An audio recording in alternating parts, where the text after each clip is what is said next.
बशीर बद्र साहब का एक शेर है कि लोग टूट जाते हैं एक घर बनाने में, तुम तरस नहीं खाते हो बस्तियां जलाने में। मैं ये शेर इसलिए पढ़ा हूँ क्योंकि अभी जस्ट सुप्रीम कोर्ट का एक ऑर्डर आया है जिससे यूपी सरकार को और बाकी जितने भी सरकारें हैं जो बुलडोजर नीतियों को लेकर के सामने आए थे, और उनको इस फैसले के बाद जो है चुल्लू भर पानियों में डूब मरना चाहिए, उसको शर्म से मर जाना चाहिए कि वो क्या कर रहे थे, रूल ऑफ लॉ कर रहे थे या रूल ऑफ गन कर रहे थे। मैं सुप्रीम कोर्ट के फैसले को पढ़ करके आपको सुनाऊंगा जो दैनिक भास्कर के 7 नवंबर 2024 के फ्रंट पेज पे छपा हुआ है। वो लिखते हैं जो कि आपको स्क्रीन पे भी दिख रहे होंगे। घरों पे रातों रात बुलडोजर अराजकता है। घरों पे रातों रात बुलडोजर चलवाना ये अराजकता है। ये कौन कर रहे हैं? सुप्रीम कोर्ट कर रहे हैं। सुप्रीम कोर्ट कौन होते हैं? देश के सबसे बड़े न्यायालय होते हैं, उच्च न्यायालय होते हैं, जिनके फैसले के बाद कोई फैसला नहीं, ठीक है, वही अंतिम फैसला करते हैं किसी भी चीज को लेकर के। सुप्रीम कोर्ट ने यूपी के महाराजगंज में 2019 में बिना नोटिस के बुलडोजर चलाने के योगी सरकार की कार्रवाई पे गहरी नाराजगी जताई है। कैसी नाराजगी? गहरी नाराजगी जताई है। चीफ जस्टिस जो अभी डीवाई चंद्रचूड़ साहब हैं और जस्टिस जेबी पारदीवाला और जस्टिस मनोज मिश्रा की पीठ ने फटकार लगाते हुए कहा, आप रातों रात यूं ही लोगों के घरों पे बुलडोजर नहीं चला सकते। यह अराजकता का सबसे बड़ा उदाहरण है। अराजकता तो है, ये क्या कर रहे हैं? सुप्रीम कोर्ट कर रहे हैं। ये सबसे बड़ा उदाहरण है अराजकता का। आपने जिसकी पुश्तैनी मकान तोड़ा उसे अंतरिम राहत के तौर पे 25 लाख रुपया मुआवजा दें। ये यूपी सरकार को कहा जा रहा है कि 25 लाख रुपये उसे मुआवजा दें। दरअसल प्रशासन की कार्रवाई में मनोज टिब्रेवाला नामक व्यक्ति का पुश्तैनी मकान भी ध्वस्त किया गया था। सुप्रीम कोर्ट ने उसकी ओर से सीजीआई को लिखे पत्र को आधार बनाकर स्वतः संज्ञान लेते हुए राज्य सरकार से जवाब मांगा था। यूपी सरकार ने बताया कि यह कार्रवाई सड़क चौड़ा करने के लिए की गई थी। सड़क के किनारे सरकारी जमीन पर 3.7 वर्ग मीटर का अतिक्रमण था। कितना? 3.7 वर्ग मीटर का अतिक्रमण था। इसे ही ध्वस्त किया गया। सीजीआई चंद्रचूड़ ने इस पर नाराजगी जाहिर करते हुए कहा, हम आपकी बात स्वीकार करते हैं, एक्सेप्ट करते हैं, और पीड़ितों को कोई सर्टिफिकेट नहीं दे रहे हैं। क्या करें? हम आपकी बात को स्वीकार करते हैं, इस पर पीड़ित को कोई सर्टिफिकेट नहीं दे रहे हैं, लेकिन इस मामले में न नोटिस दिया गया और न उचित प्रक्रिया का पालन किया गया। संविधान किस लिए? इसीलिए तो है ना कि हर चीज करने का एक प्रक्रिया है। आप उस प्रक्रिया को फॉलो करेंगे, उस प्रोसेस को फॉलो करेंगे, तभी आप कोई काम करेंगे। आप अपने मनमर्जी के हिसाब से नहीं कर सकते। अगर आप करते हैं तो डेट मीन कि आप हिटलर शाही कर रहे हैं।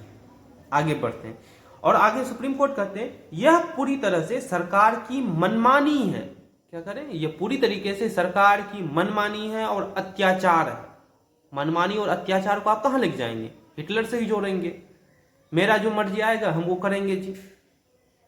रूल ऑफ लॉ कुछ नहीं होगा, संविधान कुछ नहीं होगा। हम जो बोलेंगे, हमारे मुख से जो निकल जाएगा वही रूल होगा, वही लॉ होगा, उसी को फॉलो करेगा हमारे अधिकारी। ये तो नहीं होगा ना।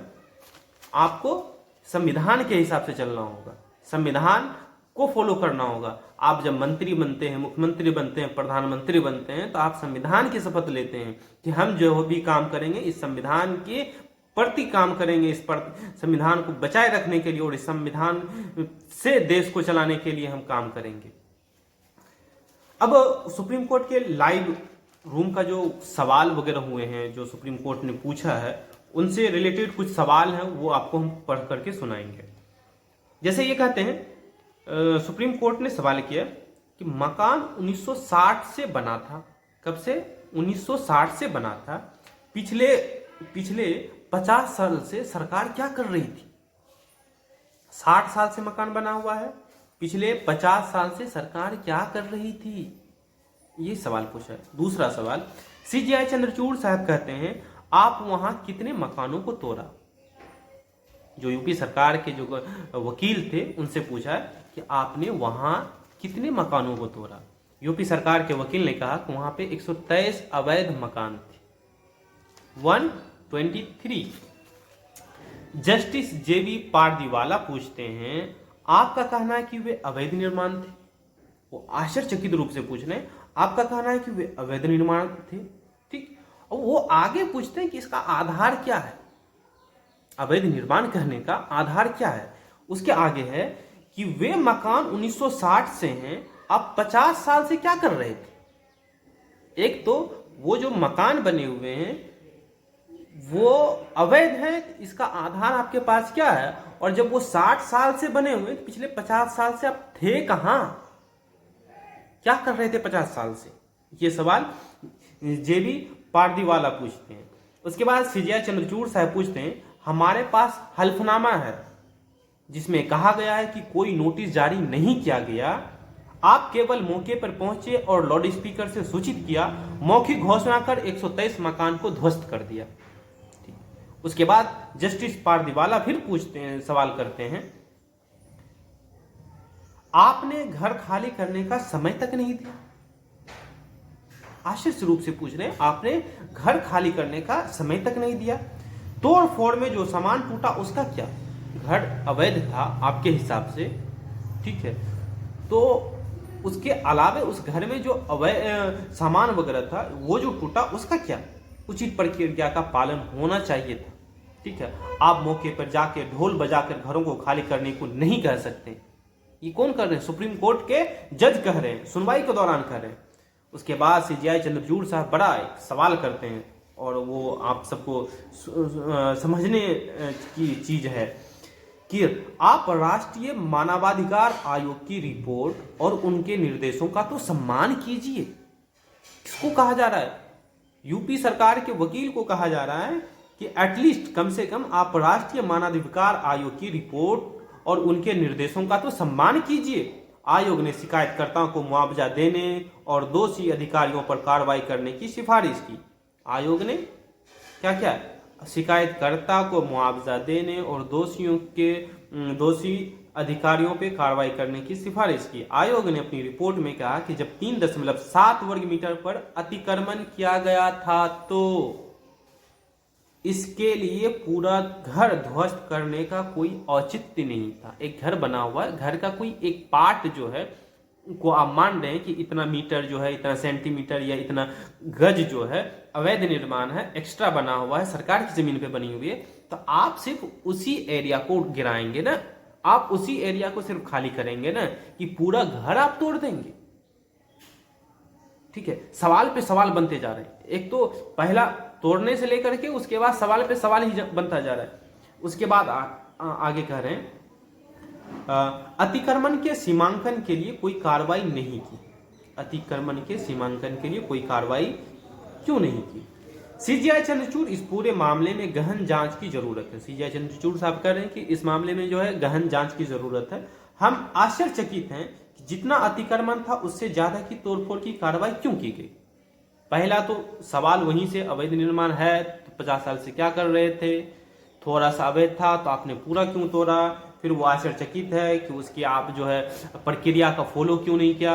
सब चीज़ों की एक प्रक्रिया होती है, घर बनाने की भी प्रक्रिया होती है, घर तोड़ने की प्रक्रिया होती है, तो वो पूछ रहे हैं कि उस प्रक्रिया पे फॉलो आप क्यों नहीं किया, और अगर तोड़ा तो पूरा क्यों तोड़ा, ये भी सवाल कर रहे हैं।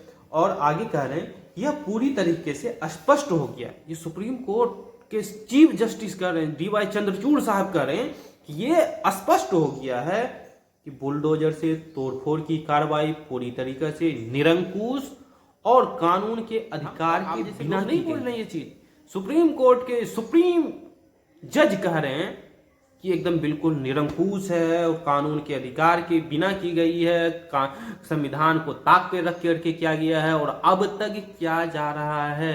अभी तो इनके फैसले आना बाकी हैं। अगर सुप्रीम कोर्ट ना होते तो कितनी अभी कॉलोनियां अभी तक ढह चुकी होती, कितने लोगों के घरों ढाए जा चुके हैं। इस फैसले से यूपी सरकार को डूब मरना चाहिए, शर्म से डूब मरना चाहिए कि हम क्या कर रहे हैं, कौन से संविधान को फॉलो कर रहे हैं। जब चाहते हैं तब किसी के घरों को गिरा देते हैं, जब अगर सरकार के खिलाफ कोई शख्स खड़ा होता है उनके घरों को ढा दिया जाता है। अब अगर अवैध निर्माण कहीं होगा तो हम ये देखेंगे ना कि एक ब्लॉक में 1000 घर है, एक जिले में 2000 घर है कि 5000 घर है, तो उन सारे घरों को एक साथ गिराने का काम करेंगे, या उनमें से अगर कोई 1 2 3 4 5 6 लोग अगर आपके खिलाफ खड़े होते हैं तो उनके घरों को ढा देंगे, उनके घरों को गिरा देंगे आप। डेट मीन कि आप संविधान को नहीं मानते अगर आप ऐसा काम कर रहे हैं तो आप संविधान के दुश्मन हैं, आप देश के दुश्मन हैं। ऐसे लोग अगर संविधान की पालन नहीं करते हैं, प्रक्रियाओं का पालन नहीं करते हैं, हम सब संविधान के संविधान के प्रक्रियाओं को पालने वाले लोग हैं। अगर संविधान को नहीं पालते हैं that means that is called anti national, वो देश के खिलाफ काम कर रहा है। जितने भी काम हो रहे हैं वो संविधान के दायरे में होनी चाहिए काम, संविधान के बाहर आप काम कर रहे हैं तो उसी को कहा जाता है एंटी नेशनल। आप ऐसे काम ना करें। तो इनसे मुझे उम्मीद है कि जितनी भी सरकारें हैं जो बुलडोजर नीतियों को आगे लेकर के बढ़ा रहे थे और जो लोग तालियां बजा रहे थे ऐसी नीतियों पे, तो उन्हें तो थोड़ी सी जरूर शर्म आई होगी, थोड़ी सी जरूर शर्म आई होगी कि किस चीज के लिए हम तालियां बजा रहे थे। आज उन किसी और के घर गिर रहे हैं तो हो सकता है कल आपके घर भी गिर। मैंने कोट बहुत पहले पढ़ा है, मुझे लगता है 8-10 साल हो गए होंगे। वो कहते हैं कि दुनिया के किसी भी कोने में अगर जुल्म हो रहा है, दुनिया के किसी कोने में अगर इनजस्टिस हो रहा है तो आपको सतर्क हो जाना चाहिए। वो इनजस्टिस आपके घर तक भी पहुंच जाएगा। आज नहीं पहुंचा, कल नहीं पहुंचा, लेकिन किस दिन पहुंचेगा ये नहीं पता। तो इसलिए दुनिया के किसी भी कोने में इनजस्टिस हो रहा हो, इंसाफ नहीं हो रहा हो, तो समझिए कि वो आपके घर तक एक दिन पहुंचेगा। इसलिए जब किसी के साथ जुल्म हो रहा है ना, तो आपको भी खड़े होना चाहिए कि ये जुल्म है, ये जुल्म है, ये जुल्म है। मैं इसी बातों से अपनी बातों को विराम देता हूं। अगर ये वीडियो अच्छा लगा होगा तो आप इस वीडियो को लाइक कीजिएगा, चैनल को सब्सक्राइब कीजिएगा और अपने दोस्तों से भी शेयर कीजिएगा, ताकि उन्हें पता चले कि क्या क्या हो रहे हैं देश में।